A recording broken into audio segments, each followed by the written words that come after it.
سريعا ليه هنستثمر في الاستثمار الطبي، وليه الاستثمار الطبي في الوقت الحالي من الاستثمارات الناجحة على مستوى الاستثمارات العقارية بالأخص. في قلب التطور الاقتصادي اللي حاصل في مصر والتألقات اللي بتحصل في 3-4 قطاعات متصدرين، وبالأخص القطاعات الاستهلاكية دايما بتكون متصدرة في القطاعات اللي محتاجاها الدولة، ومنها القطاع الطبي دايما نحن في احتياج ليه، لأنه عدد المستشفيات الحكومية في مصر قليل وما بيعديش المطلوب من الدولة تعمله بنسبة 30%. فبنلاقي دايما العيادات الخاصة بتكون هي البديل للقطاع الحكومي، واللي بتتصدر في القطاع ده بنسبة 75%، واللي هو بيكون أساسا في عجز بالنسبة لنا. عشان كده الاستثمار في القطاع الطبي أو فتح العيادات الطبية ده بيكون مكمل اقتصادي واستهلاكي بالنسبة للشعب المصري، فيكون فرصة عظيمة للاستثمار. دي حاجة. الحاجة الثانية معدل السكاني والنمو السكاني في مصر في زيادة دائمة، فعشان كده دايما بنحتاج الزيادة في عدد الوحدات الطبية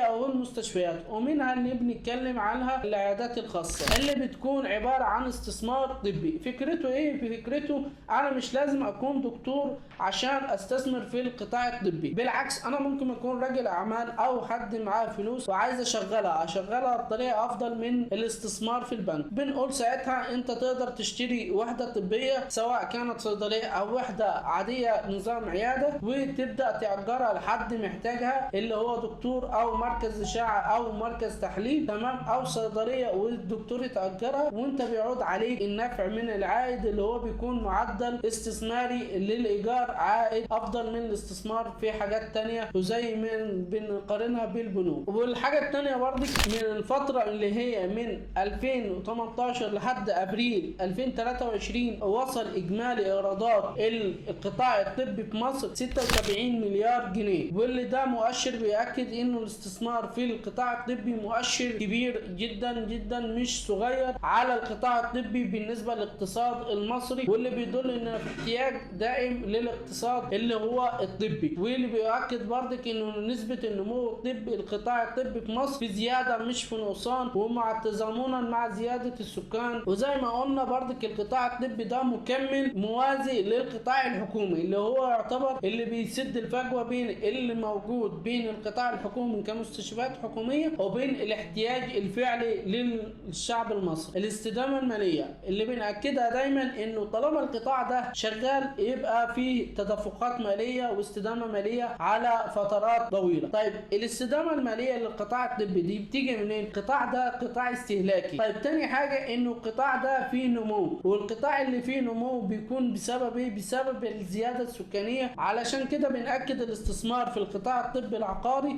من افضل الاستثمارات الموجوده في الفتره دي. لاي سؤال او استفسار كلمونا على الارقام اللي هتظهر على الشاشه. معكم ميسره جوهري، شركه ميسره جروب للتطوير والاستثمار العقاري.